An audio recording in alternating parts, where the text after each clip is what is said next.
views and opinions expressed in this program are those of the participants and do not necessarily reflect the views of BronxNet or the program underwriters.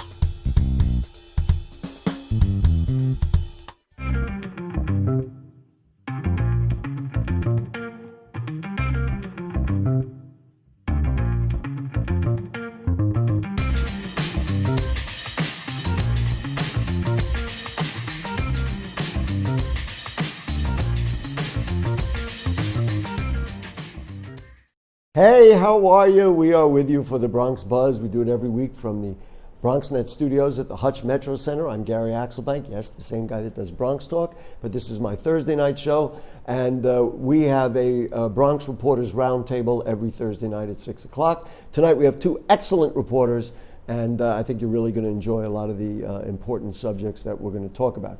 With me for the second time now is Joe Hirsch, who's the editor of these papers, the Hunts Point Express and the Mott Haven Herald, papers, especially if you're in the South Bronx, I'm sure you know well. And an old friend of the Bronx, Serena Trangle, who had been with the Riverdale Press.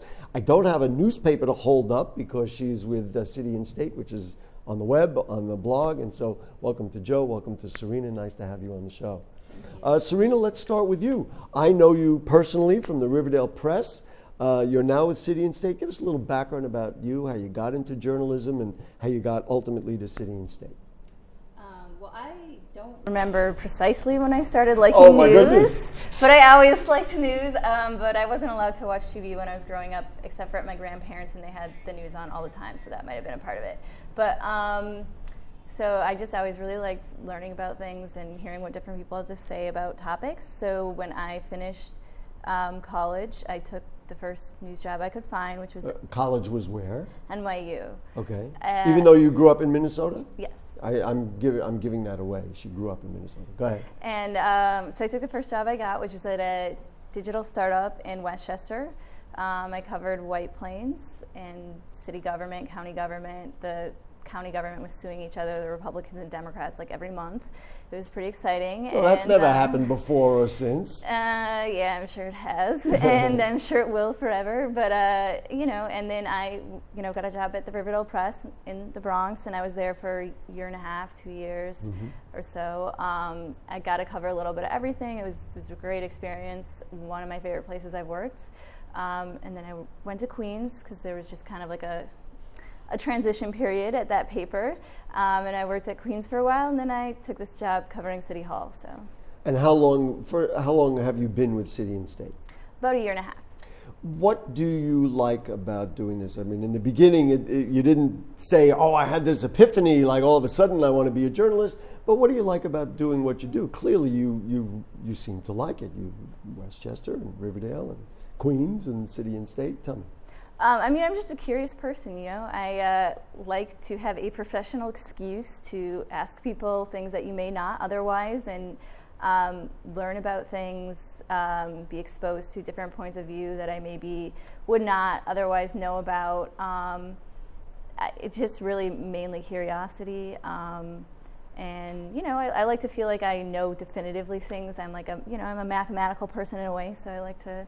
I'm very into facts. Yeah, I like to I think it's a good feeling, and I guess maybe I'm a control freak or something, but I like to just know definitively this is what it is, or this person said this, or this person did that, even if it's one of those things that's more, everybody will have a different opinion on it. Yeah. Clearly among the differences between you and me, because I like to be a talk show host where we could just talk, maybe you say this time, maybe you say this next time, and I could never be a reporter and do those kinds of things. You mentioned the Riverdale Press, and Bronx people know all about the Riverdale Press.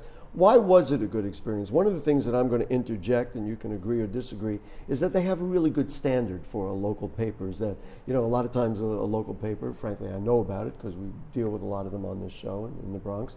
A lot of times the local papers, the guy or woman, of course, can write. They give them a job because they need people to write. But at the Riverdale Press, they really do have a standard. Yeah, I think that a lot of it was sort of just a tradition of having high standards, but also mostly I just think the people I was working with and the editorial team were all really smart and really collaborative and really just dedicated to putting out a good product, which I have found is not always the case. People get tired, they get burnt out, maybe you're not making the salary you think you should be. etc. So I'm the kind of person that, I like to just be able to bounce ideas off of people, and that was something that I was really able to do well there. And I worked with people who, had roots in that area and could easily tell me, when I first started, oh, you're writing about this, you should call this person, or you should check out this story from 2 years ago. So it was just a really nice experience in that sense, that everybody felt like they were on the same page. Talk to me about the climate in and around City Hall, and what's it like to cover this particular mayor and this particular administration.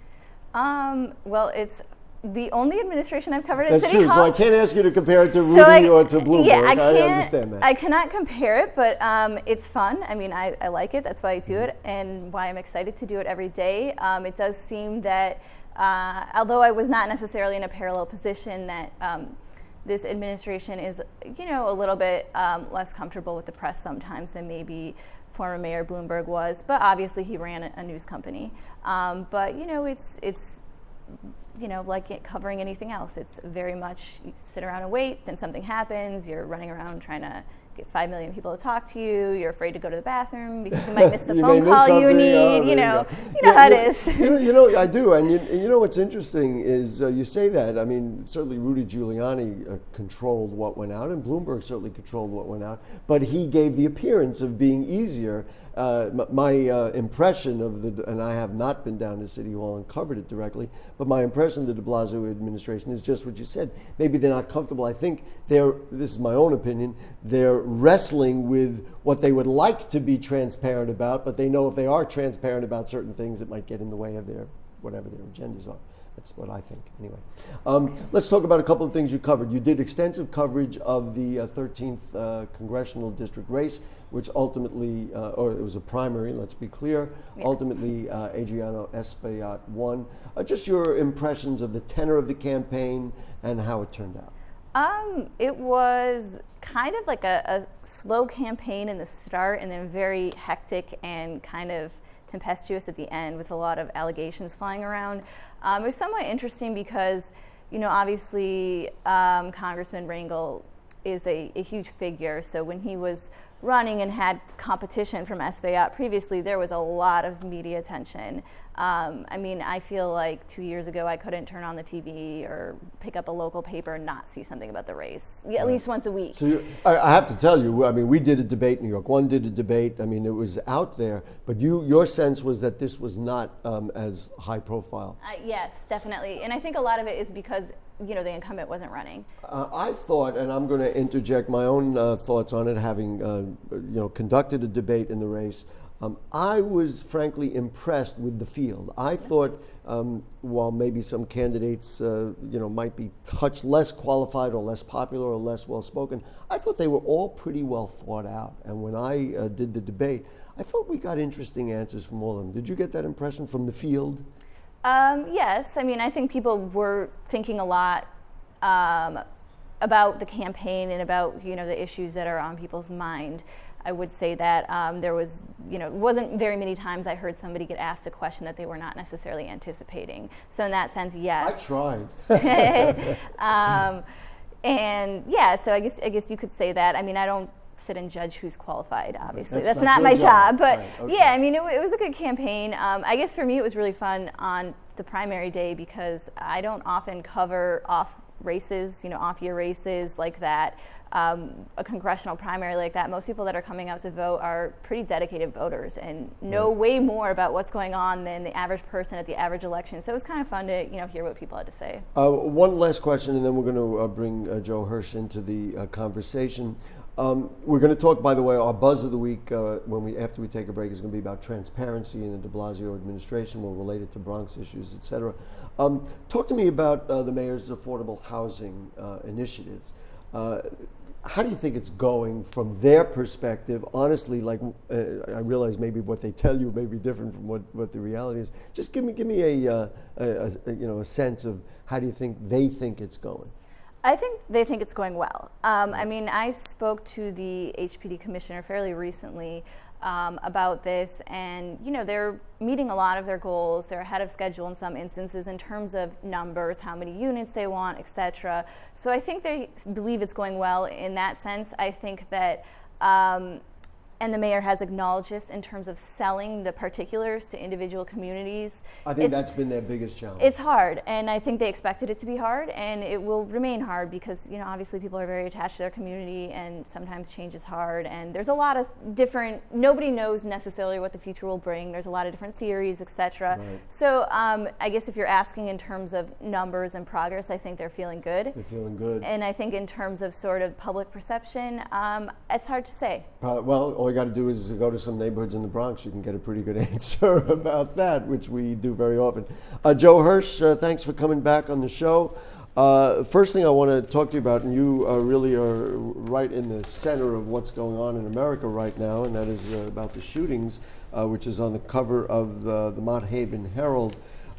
We could talk about it on a national level, but give me a local flavor. What are people saying about the two horrible incidents? I hate to use the word incidents, where people were shot and killed by police officers, and then the police officers killed in Dallas. What are Bronxites saying in Mott Haven? In Mott Haven, there's a lot of concern about crime because the violent crime numbers have gone way up. Their felony assaults, murders are off the charts as compared with last year. Really? Do you have hard numbers in the top of your head? Needless to say, we're not talking about the 1970s. We're not going back to where numbers were in the double or triple digits, but the murders have gone up from 4 this time last year to 9 so far this year, and that's a considerable jump. Twice as many. Yeah, it's a little more than twice as many. My math is not up to that level, but relatively, I understand. Joe gets graded on words, not numbers. That's fine. So they've gone from 4 to 9. And felony assaults are up from 100-something to 200-something. Recently, there was a new commanding officer named to the 40th precinct at the station house on Alexander Avenue after the previous Deputy Inspector Valdez had been around for barely a year, which is a pretty quick turnaround for a commanding officer. So it felt like he didn't have a grip on it.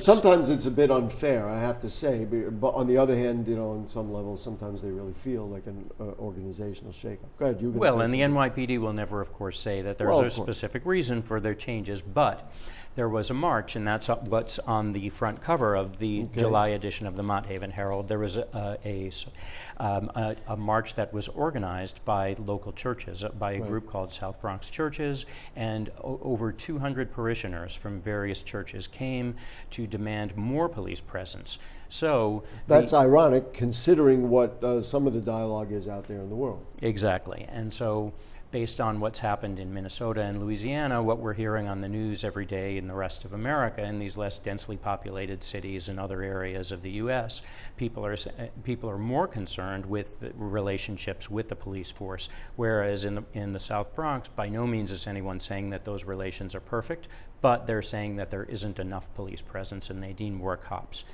That is a fascinating kind of approach, because if you look at the national media, they're going to tell you one thing. I'm going to ask you 2 questions in relation to that. The first one I just think is so obvious, and for whatever reason it does not resonate on a national scale. All of the incidents that we talked about with the 2 people who were shot by police, as well as, of course, the killing of the police officers, involve guns. And you wonder if, because in both cases, the gentleman who died at the hands of police, there was a gun involved with them. One of them allegedly had one in his pocket. I'm not saying the police did the right thing, but they heard the word gun and all of a sudden the man was dead. In the other case, the one in Minnesota, he said, "I have a gun," and all of a sudden the next thing we know that he's dead. In addition, that was done by police guns, and then of course the guy who killed those police officers in Dallas also had guns. To me, if we're talking about a rise in violent crime, if we're talking about they're calling for more police, I think 99% of this is guns. Am I on target or off target? Guns. It's all about guns. Unfortunately, I don't mean to laugh because it's so serious. Well, the most recent tragic event was the killing of Jessica White, a 29-year-old mother of 3, and there was a vigil for Jessica. She was killed on the grounds of the John Adams houses in Morrisania, smack between Mott Haven and Hunts Point, and she was protecting her 3 kids from stray gunfire. There were locals shooting, and she had come around. She lived in a different NYCHA complex. She had come to visit family at John Adams houses, and in protecting her kids, she ended up getting shot and killed. So again, for me, it's guns, guns, guns, and of course they say that New York has the toughest laws, yet we still have gun problems. The other question I want to ask in relation to this is, taking the guns out of the equation, is there another explanation for violent crimes and felonies and things like that in terms of how life is going in the parts of the Bronx that you cover, the Hunts Point Express and the Mott Haven Herald? Well, I think that the pattern has been that much of the violent crime has happened on or near public housing projects, the NYCHA complexes, and there is a significantly higher saturation of NYCHA complexes in Mott Haven and Melrose. In fact, I think the latest number I heard was something like 15% of the city total of public housing are in Mott Haven and Melrose, and so I think it's no coincidence that the numbers are way up in Mott Haven and the 40th precinct, but they remain stable and relatively low in Hunts Point, our other neighborhood that we cover, in the 41st precinct, where violent crime remains at historic lows. The whole notion of public housing is, I don't know that we would not get out of the room if we started talking about what needs to be done at public housing. I will just add that there were more than 100 gang members arrested in the northern part of the Bronx, also in public housing. I mean, this is not only the horrible conditions in public housing, this is a culture that needs to be broken up and improved in every which way. That's my own editorial opinion. On the good side, let's talk about a new mall opening up on Hunts Point Avenue. Tell me about it. That's a nice thing. Good development? You view it as good development? Well, you're inadvertently misleading your audience, Gary, because it's not entirely such a good thing, in fact, in the eyes of many. He closes the paper and he listens to the editor. Go ahead. It is, on the surface, it seems as if it may be a great thing because it's a new mall. Once upon 5 years ago, when the developer of this mall, came with a proposal in front of Community Board 2, they said with overflowing excitement that not only were there going to be all kinds of great innovative businesses, but along with the retail that they were going to bring in that was all going to be cutting edge, they were going to have nearly 200 units of housing and of mixed income housing right by the Bruckner Expressway on Hunts Point Avenue, just before you get to the crossing over to the Hunts Point side. I'm going to need to take a break, so let's just I want to hear what the negative is. 5 years ago, they said that there was going to be lots of housing and there was going to be parking along with lots of stores. Now, no housing, no parking. Oh, that's even worse, because if you have a mall with no parking, number one, the stores don't do well, and number two, the shoppers get really angry. Now, this was, by the way, this was in fact, it became public a few years ago that they weren't bringing these things in, but it hasn't really risen to the surface, and now that the mall is nearing completion, people are starting to get a little worried about it. And the businesses, McDonald's, a dollar store. These are not helpful businesses to the growth and development of the Bronx, perpetuating unhealthy eating habits and everything else. One last thing before we take that break. Have businesses, or are they worried about being displaced, or that's not the issue here? That is not the issue here. Sorry, one more question. Who made the promises and broke the promises? I know they're yelling at me to go to the break. But there was one development group that made the promises 5 years ago, and very quietly, the project was handed over to another development group. All right, they're telling me to take a break. Joe Hirsch from these papers, the Hunts Point Express and Mott Haven Herald, and Serena Trangle from City and State. They will both be joining me right afterwards. We're going to talk about transparency in the de Blasio administration. That'll be our Buzz of the Week right after this.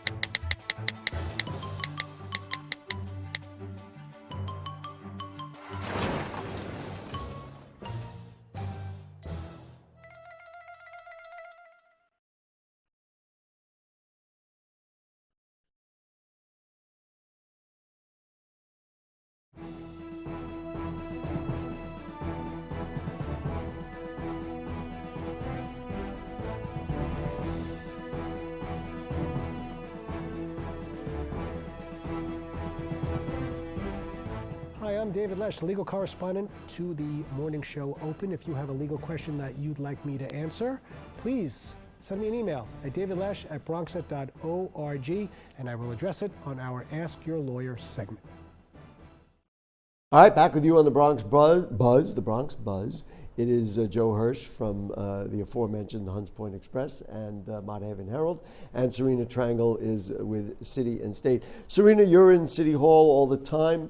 You did allude to maybe lack of transparency. Let's talk about, and you wrote a big thing about, wrote a horrible way to talk about this really wonderful study and piece that she wrote about the de Blasio administration and allegations of improprieties and those kinds of things. So summarize, if you will, what you wrote about and what is really going on at the de Blasio administration.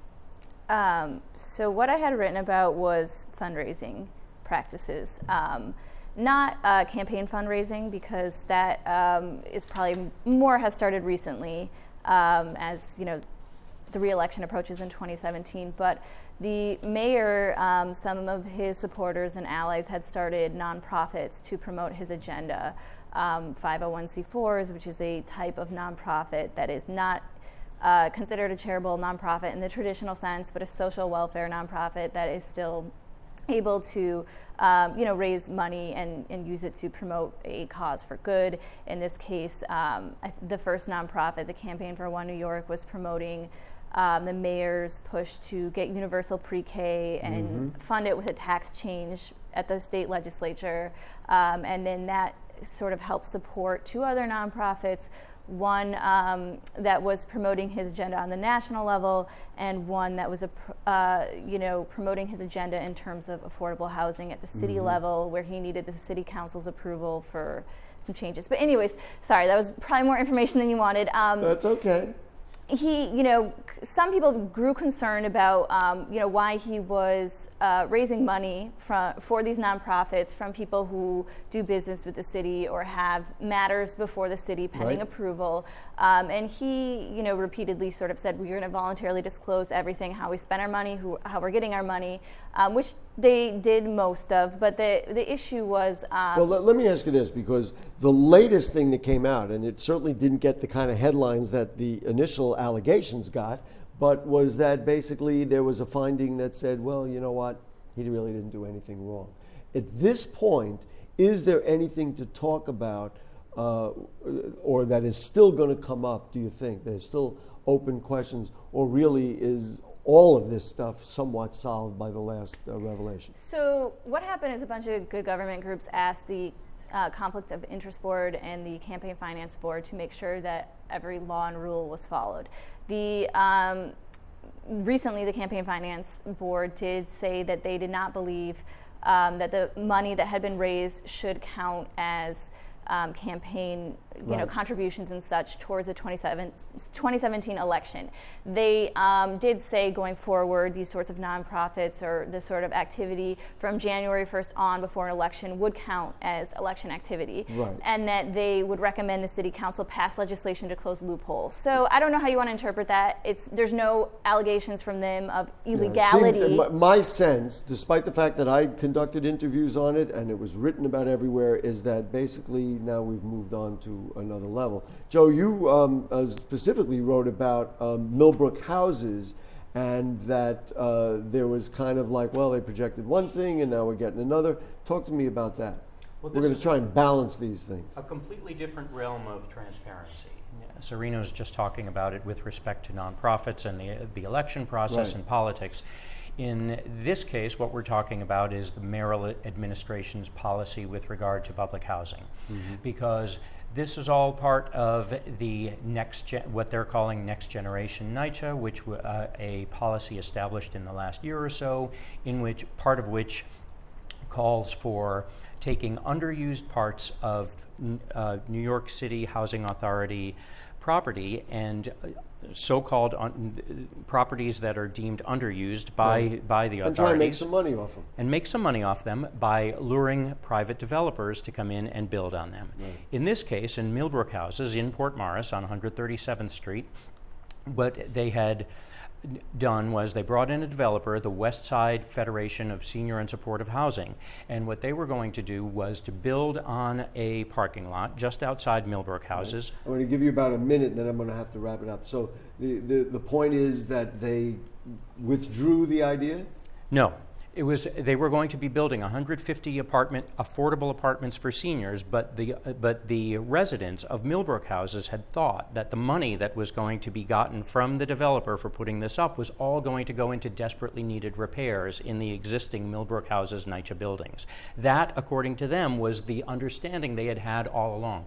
Then, lo and behold, at a Community Board 1 meeting just a couple of weeks ago, after an entire year of so-called visioning meetings between the residents, the developer, and NYCHA, a NYCHA official admitted to the community board that the money is not going to go into repairs, but instead into entirely affordable housing.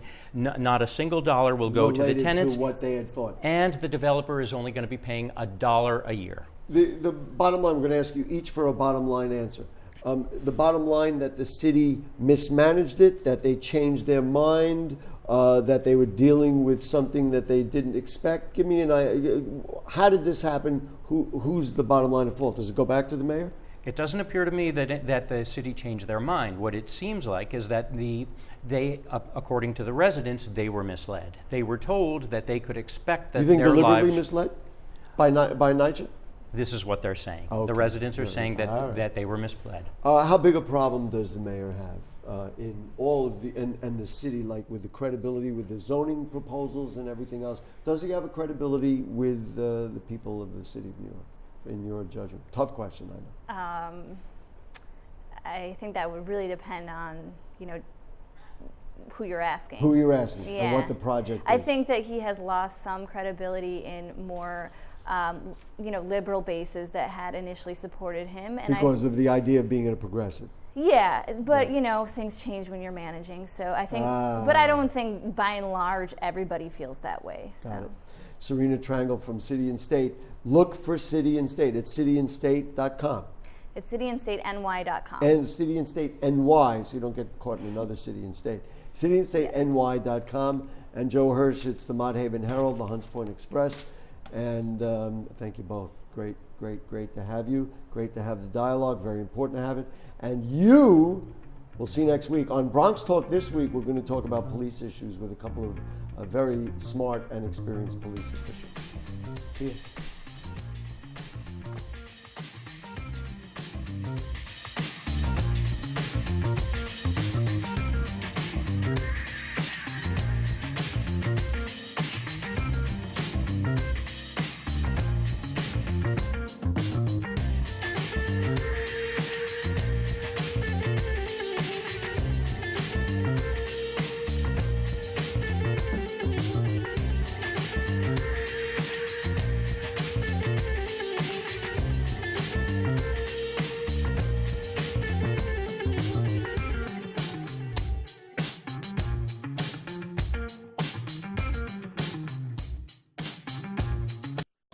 You know what, guys?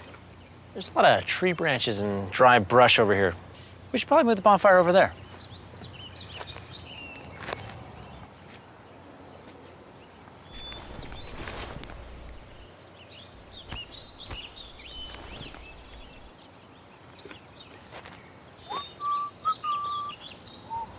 I'm guessing Smokey liked that idea.